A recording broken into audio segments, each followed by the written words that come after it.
There was one thing that I forgot to say when I was doing the chi-squared test for the 2x2 epidemiological data set. So when you have a 2x2 table which has these two columns and these two rows, then you need to do a special form of the chi-squared test. This is because you only have 1 degree of freedom, but we won't go into the theoretical reasons as to why that's important. It means that you need to apply what's called the Yates continuity correction to the chi-squared value. So the top line of this table shows you the chi-squared value, 47.985. But the correct value for you to use is the continuity corrected value, which is the 1b. So it's only ever computed for a 2x2 table.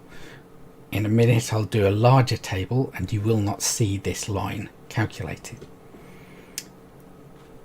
So this leads to a slightly smaller value of the test statistic, although in this case it makes almost no difference to the significance and the p-value, so it's still significant.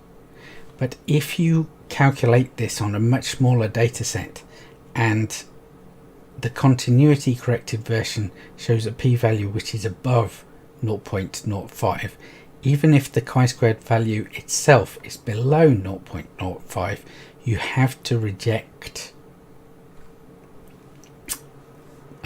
You can't reject the hypothesis test. You can't use the Pearson's chi-squared. You have to use the continuity corrected version. So if it's the continuity corrected is above 0.05, you cannot reject the null hypothesis.